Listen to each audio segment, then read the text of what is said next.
અને ભીમ 11 નજીક છે તો પત્તા પ્રેમીઓ પત્તાઓ રમશે તો રમવામાં ધ્યાન રાખજો, હટવાઈ ન જતા ક્યાંય. બાતમી દેવાવાળા પાછા બહારના ન હોય, નજીકના જ હોય. અને આવી સલાહ દેવાવાળા મારા જેવા અળવિતરા માણસો જ હોય કે હું કામ, એને તો કાંઈ રમતા આવડતું ન હોય. જો આવડતું હોય તો એ જ સૌથી પહેલાં મોર જઈને બેસી જાય. જો હમણાં ભીમ 11 ઉપર પત્તા પ્રેમી ઉપર મેં બોલ્યો ને એટલે બાકી ભલે જ રમતા બિચારા રમવા દેવાય, એમાં હું વાંધો કે રમતા હતા પછી પકડી દીધા કોકે, એકાબીજાને જાણ કરેલ હોય ને એમ જ હોય. તો એ જ તો વાત છે.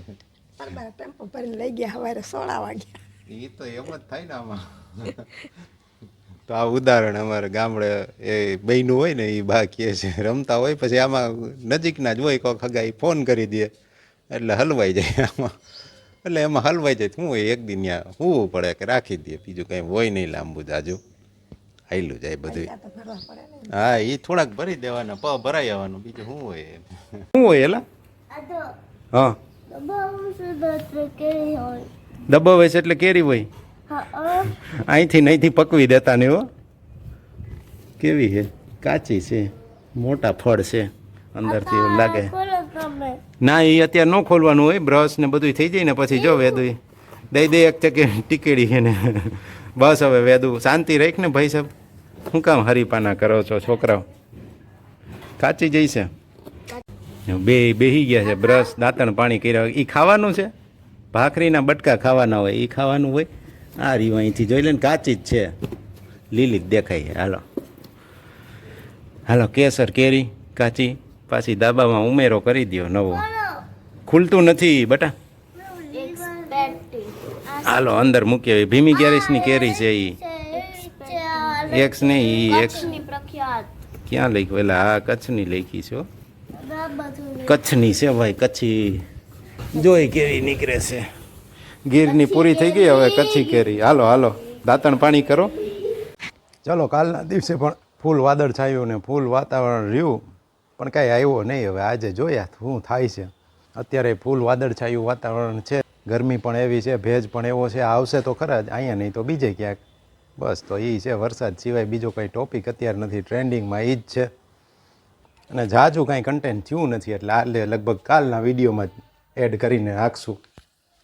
ચાલો, સવારના વાગી ચૂક્યા છે 7:15થી આગળ 7:30 વચ્ચેનો સમય હશે. અને આજે તો છે એકાદશી, મોટી એકાદશી, ભીમ 11. તો ભીમ 11ના દિવસે બધાને જય શ્રી કૃષ્ણ, જય માતાજી અને જય સ્વામિનારાયણ. આ ભીમ 11 શું કામ કહેવાય? ભીમ રહ્યો હતો ને આદિ આજ, એટલે ને. હા, મમ્મી બોલવાનું ના પાડે છે પણ મને કહી દીધું એટલે કહી દે કે ભીમ તો ખાઉધરો માણસ રહ્યો, ખાઉધરો હતો, ખાધા ખાઈ જ થાય મારી જેમ. એટલે એ કંઈ રહે નહીં આખા વરસમાં. એટલે પ્રભુએ કીધું કે આ 11 રહ્યો એટલે એમાં બધાયનું ફળ આવી જાય, એટલા માટે મોટી 11 ગણવામાં આવે ભીમ 11ને. મારા કરતાં વધારે બધાને ખબર છે, છતાંય મેં તો કહી દીધું એટલે મને એમ ન લાગે કે હું કીધા વગરનો રહી ગયો નથી. ચાલો, આવું છે. ઘણા બધા નિર્જળા રહેતા હોય ને ઘણા પોતાની શક્તિ પ્રમાણે ફળાહાર કરી લેતા હોય. ભલે ને જેને જેવી અનુકૂળતા આવે એ પ્રમાણે રહે, કોઈ વાંધો નથી. આનંદમાં રહે એટલે ઘણું પણ સારું ખબર નથી પડતું કે ઓલી એકડી બગેડી તગેડી આમાં ક્યાંથી આવી જાય છે પત્તાવાળું. એને નાના રિલેશન શું છે એ કંઈ ખબર નથી પડતી. મને એમ છે નવરા બેઠા હોય એટલે પછી કંઈક ટાઈમપાસ કરવા, અને એવી રીતે 11 હોય એટલે ઉજાગરા ન કહેવાય, જાગરણ કરવાનું હોય. જાગરણ કરવામાં કાંઈક તો કરવું ને, એટલે માણસો પછી મને એમ છે એના લીધેથી આ બાજુ વળી ગયા છે કે થોડુંક પત્તા પ્રેમી થઈ ગયા હોય ને પત્તાથી રમતા હોય. એટલે આનુંય મહાત્મય છે પત્તા રમવાનું આજના દિવસે. પાંડવો અને પાછા બાના તેવા કાઢે કે પાંડવો જુગાર રમ્યા હતા, તો આપણને શું વાંધો? પાંડવો વનવાસે ગયા હતા, જાઓ ને તમે. બધી કમ્પેરિઝન ન હોય, જ્યાં જેને ગમતું હોય ને જે ફાવતું હોય ને એ જ લે. આવું છે બધું. કાબા, જય શ્રી કૃષ્ણ. બા મંદિરે જઈને બેસી ગયા છે અત્યારે. બાળકો હજી સૂતા છે, ઉઠે એટલે પછી કંઈક બતાવીએ.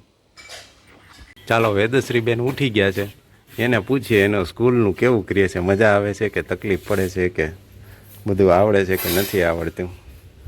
વેદુને હમણાં એક મસ્ત રીલ બતાવી દીધી. એને આયુભાઈનો કાલ બર્થડે છે ને, એટલે એને શું મોકલવાનું ને એ બતાવી દીધું. સિક્રેટ છે કાલ છે ને, એટલે કોઈને કહેવું નથી. એટલે આપણે ગીત નહીં મસ્તનું એ કહેવાનું નહીં, મસ્ત અમે ગોતીને એક રીલ રાખી છે કોમેડી, એ અમે મોકલી દે. કેવી કેવી અને કાઢી છે આયુભાઈની હા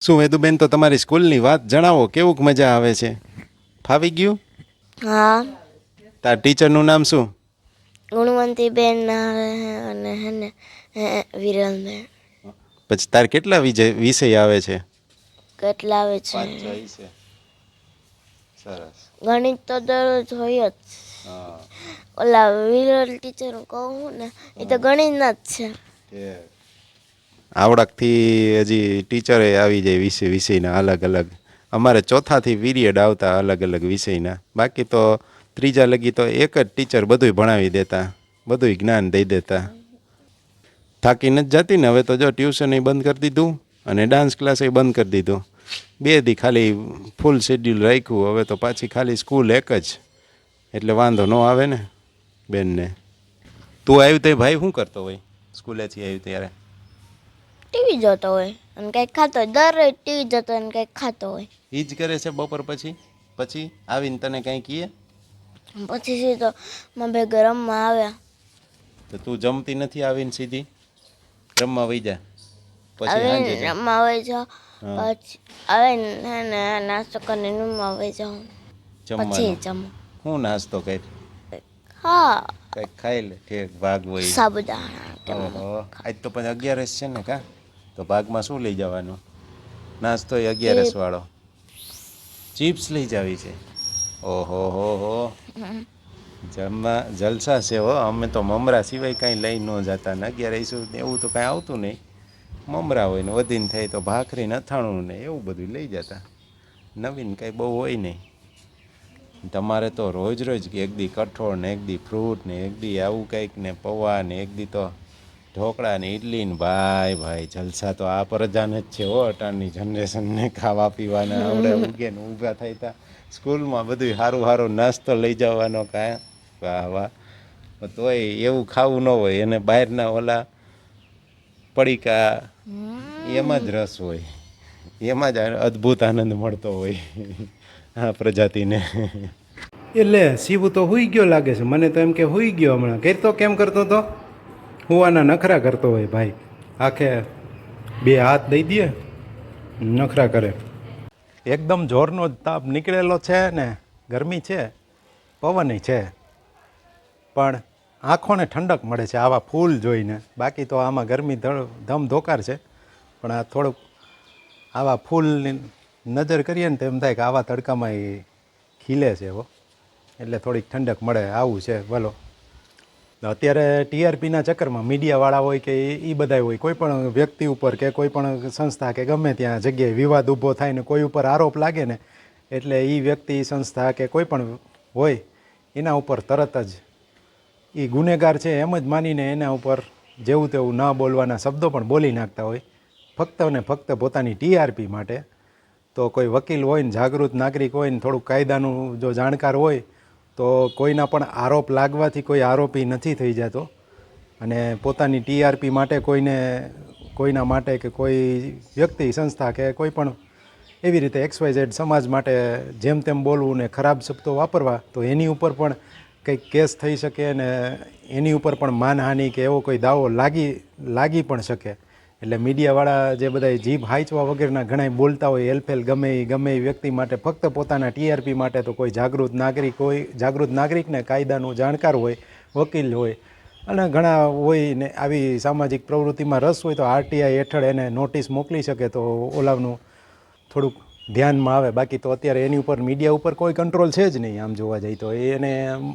કોઈ પણ કેસ કોર્ટમાં ચાલે ને એના કરતાં તો મીડિયામાં તરત જ જેવી ફરિયાદ દાખલ થાય ને એમાં એનો ચુકાદોય આવી જાય મીડિયાવાળા તો એને જેમ આવે એમ બધા બોલવા જ માંડે એટલે આની ઉપર કોઈ કાયદો હોવો જોઈએ અથવા તો હશે પણ આપણને ખ્યાલ ન હોય પણ આવો ક્યારેક કોઈક આરટીઆઈ કરે અથવા તો એની ઉપર કોઈ કાયદાના જાણકાર હોય ને થોડુંક આવું રસ લે ઇન્ટરેસ્ટ લે જે વ્યક્તિ હોય વકીલ હોય એ લોકો માટે ખાસ તો સારી એવી મને એવું લાગે છે કે આ કોઈ પણ આરોપી હોય એની ઉપર ગમે એમ ન બોલી શકાય એવું બંધારણમાં ક્યાંક જોગવાઈ હશે આપણને ખબર નથી કારણ કે હું તો જાણકાર નથી ખાલી મારા મનમાં આવ્યું એટલે મેં તમારી સાથે શેર કર્યું તો આરોપ લાગવાથી કોઈ આરોપી નથી થઈ જતો તો એની ઉપર જેમ તેમ બોલે ને એ ન ચલાવી લેવાય આની ઉપર કોઈ એક્શન લઈ શકે, કોઈને લેવું હોય તો.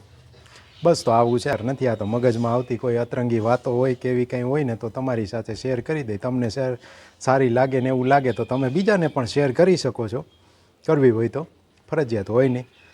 બસ હવે તો વરસાદની રાહ છે, ક્યારે આવે ને ક્યારે ધરતી પલાળે તો થોડીક ગરમીમાંથી રાહત મળે. અને ભીમી ગ્યારીસ છે તો એ હવે તો થોડુંક આમ ઓછું થઈ ગયું. બાકી ગામડામાં ને એમાં તો હજી પણ ભીમી ગ્યારીસનું મહત્ત્વ બહુ બધું હોય. હજી પણ આમ સાવ નથી એવું ન કહી શકાય. ઘણા રહેનારા નિર્જળા પણ રહેતા હોય, સારું છે, રહી શકે ને રહેવાય, એમાં કંઈ ખોટું નહીં. પણ રહી ગયા હોય, જે રહેતા હોય ને એ ન રહેતા હોય એને એમ કીધા રાખે કે ભાઈ 11 રહેવાય, જો ન રહે તો આમ થાય ને તેમ થાય ને, તો એ એના કરતાં હકણા રહેવું સારું. રહ્યો તો સારું છે, ન રહ્યો તો કંઈ વાંધો નહીં.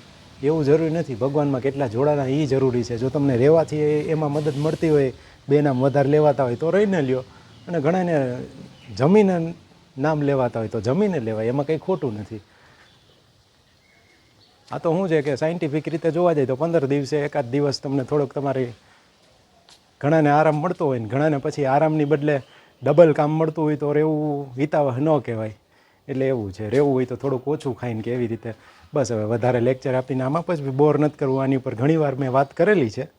તો આજનો વિડીયો આટલો જ રાખશું. તો વ્યસ્ત રહો, મસ્ત રહો ને સાથે તંદુરસ્ત રહો. આગળ કંઈ હશે તો બતાવીશ તમને. મારો બર્થડે હમણાં આવે છે ને તો મારા હસબન્ડ મને કઈ ગિફ્ટ આપે તો શું માંગવું? સોનાનો ચેન માંગી લઈશ, કે ફરવા જવાનું માંગી લઈશ. Oh, no, no, no, no.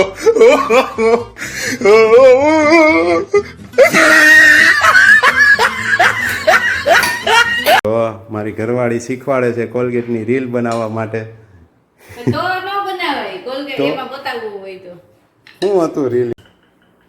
ચાલો હમણાં છે ને વેદુ થોડુંક જોરથી. વેદુ મારો બર્થડે આવે છે ને, મારો બર્થડે હમણાં આવે છે ને તો મારા હસબન્ડ મને કઈ ગિફ્ટ આપે તો શું માંગવું? સોનાનો ચેન માંગી લઈશ, કે ફરવા જવાનું માંગી લઈશ. બસ.